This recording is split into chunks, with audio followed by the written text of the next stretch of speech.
अस्सलाम वालेकुम स्टूडेंट्स, क्या हाल चाल है आपका? ठीक ठाक है स्टूडेंट्स। आज हम स्टार्ट करेंगे चैप्टर नंबर 5 के पेज नंबर 123 से। जो हमने लास्ट टाइम टॉपिक पढ़ा था वो हमने पढ़ा था पेज नंबर 114 से। उसके बाद हमारे पास जो अगले टॉपिक्स हैं वो हैं रिलेशनल अलजबरा। ठीक है, ये मैंने जो अभी तक आपकी कोर्स आउटलाइन देखी है उसके मुताबिक तो ये आपकी कोर्स आउटलाइन में शामिल नहीं है। मज़ीद इसे जो है मैं गो थ्रू कर लूँगा कोर्स आउटलाइन को, और अगर जो है इसका कोई पॉइंट शामिल हुआ इस रिलेशनल अलजबरे का तो फिर मैं आपको पढ़ा दूंगा। अदरवाइज़ जो है वो इसकी ज़रूरत नहीं, हम इसको जो है स्किप कर रहे हैं। इसलिए हम पेज नंबर 114 से डायरेक्ट आ रहे हैं पेज नंबर 123 पे। और यहाँ पे जो हमारा टॉपिक है वो पेज नंबर 123 के बिल्कुल एंड के ऊपर डेटाबेस अनोमलीज़ है। चैप्टर 5 पेज नंबर 123 और टॉपिक है डेटाबेस अनोमलीज़। डेटाबेस अनोमलीज़ क्या होती हैं? अनोमलीज़ असल में हम जो है ना प्रॉब्लम्स को ही कहते हैं, इश्यूज़ को हम जो है वो अनोमलीज़ कहते हैं, प्रॉब्लम या इश्यूज़ जो हैं डेटाबेस के अंदर जो है। जब हम डेटाबेस को डिज़ाइन करते हैं तो स्टार्ट में कुछ जो है उसके अंदर प्रॉब्लम्स या कुछ इश्यूज़ होते हैं जिनको हम डेटाबेस की ज़ुबान के अंदर अनोमलीज़ कहते हैं। हमने इन प्रॉब्लम्स या इन इश्यूज़ को जो है वो डेटाबेस से ख़त्म करना होता है ताकि हमारा डेटाबेस जो है वो ठीक तरह से काम कर सके। तो इसलिए पहले हम अंडरस्टैंड करते हैं कि डेटाबेस अनोमलीज़ हैं क्या, डेफिनेशन और इसकी टाइप्स देख लेते हैं, और फिर उसके बाद हम देखेंगे कि हम इन अनोमलीज़ को ख़त्म किस तरह से करते हैं। ठीक है जी। तो जो प्रॉब्लम्स हैं हमारे पास हम उनको कहेंगे अनोमलीज़, और इन प्रॉब्लम्स को ख़त्म करने का जो तरीक़ेकार है उसको हम कहेंगे नॉर्मलाइजेशन। वो हम अभी पढ़ेंगे जो है ना अगला टॉपिक जो है इसका। फिर बता देता हूँ, ये जो प्रॉब्लम्स हैं, ये जो इश्यूज़ हैं, इनको हम कहेंगे ये अनोमलीज़ हैं जो डेटाबेस के अंदर एग्जिस्ट करती हैं। जब हम डेटाबेस को डिज़ाइन करते हैं तो स्टार्ट में ये एग्जिस्ट करती हैं, और इनको ख़त्म करने का जो प्रोसेस है उसको हम कहते हैं नॉर्मलाइजेशन। तो ये मैं सिर्फ इसलिए बता रहा हूँ ताकि आपका जहन थोड़ा सा जो है वो बिल्डअप हो जाए और आपको पता चल जाए कि ये अनोमलीज़ क्या हैं और हम इनको कैसे ख़त्म करते हैं। तो जो ख़त्म करने का प्रोसेस है उसको हम नॉर्मलाइजेशन कहते हैं। तो असल में हमारा टॉपिक जो है वो नॉर्मलाइजेशन है, लेकिन हम पहले प्रॉब्लम्स को समझेंगे कि प्रॉब्लम्स हैं क्या और इनको हम ख़त्म किस तरह से कर सकते हैं। ठीक है, या ये प्रॉब्लम जो हैं वो जब हम डाटा इंसर्ट डिलीट या अपडेट करते हैं तो ये प्रॉब्लम हमें किस तरह से जो है वो तंग करती हैं, और फिर उसके बाद हम सीखेंगे कि हम इनको जो है वो ख़त्म किस तरह से करते हैं। वो अलबत्ता हमने स्टेप बाय स्टेप सीखना है। तो स्टार्ट हम करते हैं डेटाबेस अनोमलीज़ से। तो डेटाबेस अनोमलीज़ की डेफिनेशन हम सबसे पहले कर लेते हैं। तो ये पहली तकरीबन 2 लाइन जो डेफिनेशन बनती हैं। Database anomalies are the problems in relations, in tables के अंदर जो प्रॉब्लम्स होती हैं हम उनको डेटाबेस अनोमलीज़ कहते हैं। That occur due to redundancy in the relations, और ये होती क्यों है? क्योंकि हमारे टेबल्स के अंदर जो है वो रिडंडेंसी होती है। रिडंडेंसी का आपको मतलब का पता है, डुप्लीकेशन, यानी डाटा हमारा डुप्लीकेट हो रहा होता है। तो उस वजह से जो है ना ये अनोमलीज़ जो हैं हमारे डेटाबेस के अंदर या हमारे टेबल्स के अंदर जो है वो एग्जिस्ट करती हैं। ठीक है जी। तो ये अनोमलीज़ जो हैं वो करती क्या है, इफेक्ट किस किस पे करती हैं, कौन कौन से प्रोसेस के ऊपर इफेक्ट करती हैं, इसकी टाइप जो है वो क्या है वो अगली लाइन में उसने बता दी है। These anomalies affect the process of inserting, deleting and modifying data in the relation जो है। तो असल में ये 3 तरह के प्रोसेस को जो है, 3 तरह के जो एक्शंस हैं उनके ऊपर इफेक्ट करती हैं। और वो एक्शंस कौन कौन से हैं? वही जो इंसर्ट करना, डाटा को डिलीट करना, फिर डाटा को मॉडिफाई करना टेबल में से। तो जब हम ये 3 काम करते हैं तो ये वाली जो अनोमलीज़ है ना, इन 3 काम करने में प्रॉब्लम्स क्रिएट करती हैं। तो जब हम अपनी डेटाबेस को नॉर्मलाइज कर लेंगे, ठीक कर लेंगे, तो फिर ये वाली प्रॉब्लम जो है वो नहीं आएंगी। ओके जी। तो जिस तरह यहाँ पे हमने ये डेफिनेशन होगी आपकी, और जिस तरह हमने यहाँ पे इसके अंदर देखा कि किस तरह की प्रॉब्लम्स हो सकती हैं, 3 तरह की प्रॉब्लम है, तो उसी की बेस के ऊपर हमारे पास 3 जो है उसकी टाइप्स हैं। अगले पेज पे आ जाए, पेज नंबर 124 के ऊपर जो है। तो पहली टाइप जो है हमारे पास वो है इंसर्शन अनोमली या insertion anomaly. The insertion anomaly occurs when a new record is inserted in the relation। जब हम टेबल के अंदर एक नया रिकॉर्ड यानी एक नई रो जो है वो एंटर करते हैं तो ये वाली अनोमली जो है ना ये क्रिएट होती है। ये वाली प्रॉब्लम जो है ना ये हमें फेस करनी पड़ती है। इसमें होता क्या है? In this anomaly the user can not insert a fact about an entity until he has an additional fact about another entity। कहता है जब आप ये काम करते हैं, यानी इंसर्शन अनोमली कब आती है कि जब आप एंटिटी के बारे में, किसी एक एंटिटी के बारे में कोई इन्फॉर्मेशन ऐड करते हैं, कोई डाटा ऐड करते हैं, फैक्ट से मुराद डाटा ही है। तो जब आप डाटा जो है वो ऐड करते हैं तो आपको ना ये डाटा ऐड करने नहीं देती, या आपका डाटा जो है ना वो कंप्लीट नहीं होता। कब तक कंप्लीट नहीं होता? जब तक आप उसके बारे में कोई और जो है एडिशनल इंफॉर्मेशन जो है, एडिशनल डाटा जो है किसी और एंटिटी का उसके साथ एंटर ना करें। ठीक है जी। इसकी ना आपको डेफिनेशन से अंडरस्टैंडिंग नहीं होगी। मैं आपको इस बुक के अंदर तो एग्जांपल नहीं है, किसी एक और बुक से जो है आपके साथ मैं शेयर कर देता हूँ एग्जांपल जो है, और वहाँ से जाके आपको ये सारी चीज़ें समझाता हूँ। अभी फ़िलहाल के लिए आप इतना समझ लें कि जब हमने किसी टेबल के अंदर डाटा ऐड करना है तो हमें उस एंटिटी के बारे में जब डाटा ऐड करेंगे तो हमें एडिशनल इंफॉर्मेशन भी साथ ऐड करनी पड़ेगी। ये एक प्रॉब्लम है, वरना हमें जो है ना वो सिर्फ उस एंटिटी के बारे में डाटा जो है वो ऐड करना चाहिए। तो इंसर्शन अनोमली ये है कि जब आप किसी एंटिटी के बारे में कुछ डाटा ऐड करते हैं, कोई रॉ ऐड करते हैं, तो आपको उसके बारे में या उससे रिलेटेड किसी और एंटिटी के बारे में एडिशनल इंफॉर्मेशन भी उसमें लिखनी पड़ती है, स्टोर करनी पड़ती है। तो इसको हम कहते हैं, ये हमारे पास जो है वो इंसर्शन अनोमली है। होना ये चाहिए था कि जब हम किसी एक एंटिटी के बारे में डाटा ऐड करें, जिस तरह स्टूडेंट एंटिटी है हमारे पास, तो उसका नेम, एड्रेस वगैरह जब हम ऐड करें तो हमें सिर्फ उसी की इंफॉर्मेशन ऐड करनी पड़े। लेकिन इस तरह की अनोमली कब फेस करनी पड़ती है? जब हम फर्ज कर लें स्टूडेंट्स की इंफॉर्मेशन ऐड कर रहे हैं तो हमें साथ जो है ना वो टीचर्स की इंफॉर्मेशन भी ऐड करनी पड़ती है, या कोर्सेज की इंफॉर्मेशन भी ऐड करनी पड़ती है। तो ये जो एक्स्ट्रा इंफॉर्मेशन है जो कि एक अलग एंटिटीज़ के बारे में है, तो जब हमें ये भी ऐड करनी पड़ती है ना तो हम कहेंगे ये इंसर्शन अनोमली है।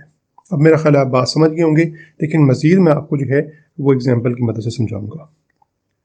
तो पहली जो इंसर्शन अनोमली है उसकी हमें ये समझ आ गई कि जब भी हमने एक एंटिटी के बारे में इंफॉर्मेशन ऐड करनी है तो हमें उससे रेलिवेंट किसी और एंटिटी के बारे में भी एडिशनल इंफॉर्मेशन उसमें ऐड करनी पड़ती है।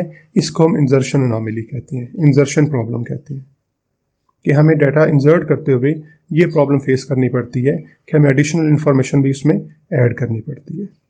दूसरी आ जाती है फिर हमारे पास डिलीशन अनोमली। ये क्या है, पढ़ लेते हैं पहले से, फिर हम इसे अंडरस्टैंड करने की कोशिश करते हैं विदाउट जो है ना, मैं जो जनरली एक एग्जांपल दे रहा हूँ उससे। The deletion anomaly occurs when a record is deleted from the relation. Deletion anomaly कब अकर होती है? जब हम एक रिकॉर्ड जो है ना, एक रो जो है वो डिलीट करते हैं टेबल में से। जिस तरह अनोमली, इंसर्शन अनोमली की बात करती है, जब एक नया रिकॉर्ड ऐड करते हैं, इंसर्ट करते हैं, तब वो प्रॉब्लम फेस करनी पड़ती है। जब डिलीट करते हैं तब ये वाली प्रॉब्लम फेस करनी पड़ती है, और जब उसे अपडेट करते हैं तो फिर मॉडिफिकेशन अनोमली जो है उसको फेस करना पड़ता है। तो इसमें क्या होता है डिलीशन अनोमली के अंदर? In this anomaly the deletion of facts about an entity automatically deletes the fact of another entity। देखें समझें, हमने कहा कि इंसर्शन अनोमली के अंदर जब हम टीचर्स स्टूडेंट्स की इंफॉर्मेशन ऐड करते हैं तो हमें साथ टीचर्स या सब्जेक्ट्स की इंफॉर्मेशन भी ऐड करनी पड़ती है, एडिशनल इंफॉर्मेशन ऐड करनी पड़ती है। तो जब हमने एडिशनल इंफॉर्मेशन ऐड की है, तो जब हम स्टूडेंट्स का रिकॉर्ड जो है, स्टूडेंट की रो जो है उसे डिलीट करेंगे, तो जाहिर बात है जो हमने इंसर्ट करते हुए एडिशनल इंफॉर्मेशन ऐड की थी वो जब हम डिलीट करेंगे तो वो इंफॉर्मेशन फिर साथ डिलीट भी हो जाएगी। ठीक है, तो यहाँ से फिर हमें समझ आई कि असल प्रॉब्लम जो है ना वो ये है कि जब हम स्टूडेंट के बारे में इंफॉर्मेशन ऐड कर रहे हैं ना, तो हमें एडिशनल इन्फॉर्मेशन उस वाले टेबल के अंदर या उस वाली एंटिटी के अंदर या उस वाले रिलेशन के अंदर नहीं करनी चाहिए, ताकि जब उसे डिलीट करें ना तो वो हमारी एडिशनल इन्फॉर्मेशन डिलीट भी ना हो। क्लियर होगी बात जी? यानी इंसर्शन अनोमली क्या थी? जब हमने स्टूडेंट्स के बारे में इंफॉर्मेशन ऐड करनी है, उसका नेम, एड्रेस, कॉन्टैक्ट नंबर, तो हमें साथ उसके टीचर की इंफॉर्मेशन भी ऐड करनी पड़ रही है कि इसका टीचर कौन है, उसका नाम क्या है, उसका एड्रेस क्या है, ठीक है जी, या इसके सब्जेक्ट कौन कौन सा पढ़ा है, उसमें कितने कितने इसके नंबर आए हुए हैं। तो ये एडिशनल इन्फॉर्मेशन एक टेबल के अंदर नहीं एंटर होनी चाहिए। अच्छा, अगर हमने एंटर कर दी इंसर्शन अनोमली के अंदर, तो फिर क्या होगा? जब एक ही टेबल में ये सारी चीज़ें ऐड कर दी हैं, तो जब वो रो डिलीट करेंगे हम जो है, वो वाली रिकॉर्ड जो है वो डिलीट करेंगे, तो फिर क्या होगा? वो डिलीशन अनोमली आएगी। यानी हमने सिर्फ स्टूडेंट्स की इंफॉर्मेशन डिलीट करेंगे तो साथ उसके टीचर की इंफॉर्मेशन भी डिलीट हो जाएगी, या अगर हमने उसके सब्जेक्ट की इंफॉर्मेशन उसमें जो है वो ऐड की हुई है तो वो भी साथ डिलीट हो जाएगी, क्योंकि वो एक ही सारी रो के अंदर पड़ी हुई चीज़ें जो हैं, तो लिहाजा वो भी साथ साथ जो हैं वो डिलीट हो जाएंगी। तो ये हमें दो प्रॉब्लम समझ आ गई। तो इसी तरह आपको मेरा ख्याल अपडेट की भी समझ आ रही होगी कि जब हम जो है वो उसको अपडेट करेंगे तो उसकी वजह से जो है कुछ और को भी हमें अपडेट करना पड़ेगा। जो एडिशनल इन्फॉर्मेशन हमने ऐड की हुई है उसको भी अपडेट करना पड़ेगा। पढ़ लेते हैं फिर आपको समझा भी देता हूँ। The modification anomaly occurs when the records is updated in the relation. जब हम रिकॉर्ड्स को अपडेट करते हैं, रोज को अपडेट करते हैं रिलेशन के अंदर, तो फिर हमारी मॉडिफिकेशन की अनॉमली जो है ना ये अक्कर होती है। इसमें होता क्या है, in this anomaly the modification in the value of specific attributes requires modification in all records in which that values occurs. अगर हमने कोई एक जो है वो अपडेट करना है, एट्रीब्यूट जो है एक वैल्यू को अपडेट करना है, तो हमें आमतौर पे कुछ और वैल्यूज़ को या पूरी रिकॉर्ड को यानी पूरी रो को जो है वो अपडेट करना पड़ता है।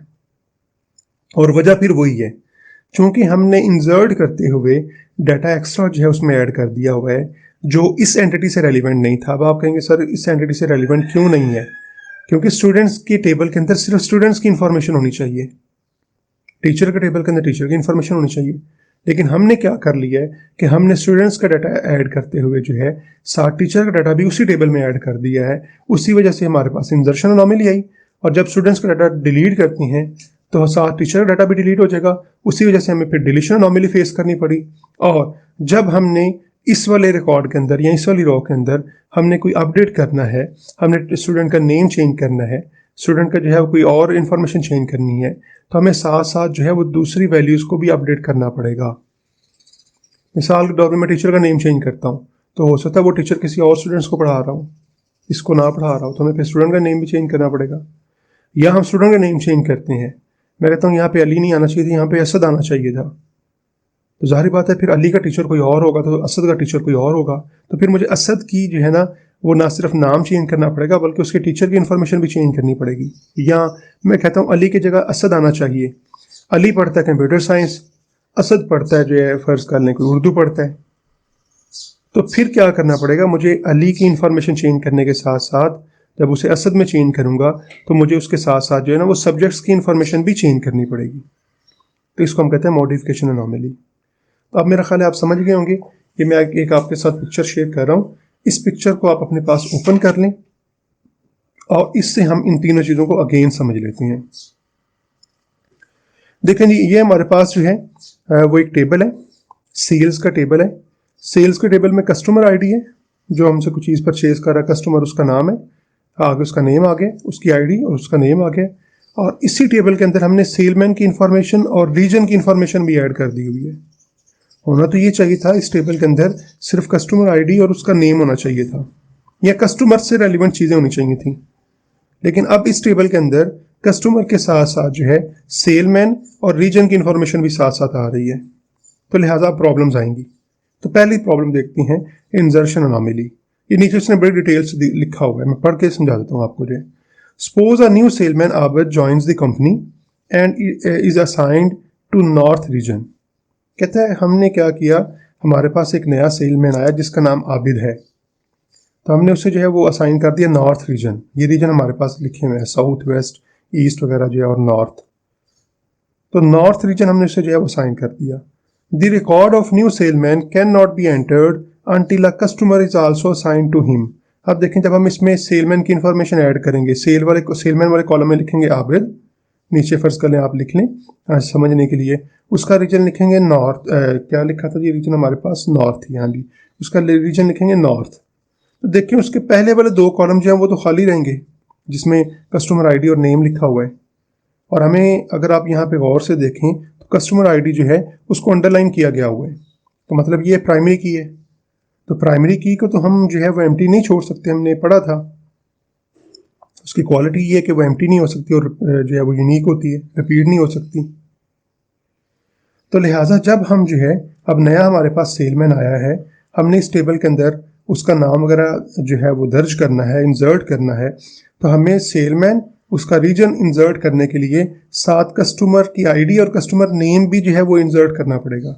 अब फ़र्ज़ कर लें वो भी सेलमैन नया नया आया है, अभी तक उसने जो है वो किसी को जो है वो चीज़ सेल नहीं की, तो क्या हम उसका फिर नाम एंटर नहीं करेंगे अपने टेबल के अंदर? तो इस सूरत में नहीं कर सकते।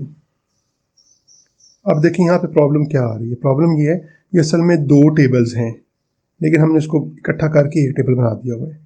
ज़रा गौर करके बताएं कौन से दो टेबल्स हैं, क्या क्या अलग अलग टेबल बन सकते हैं।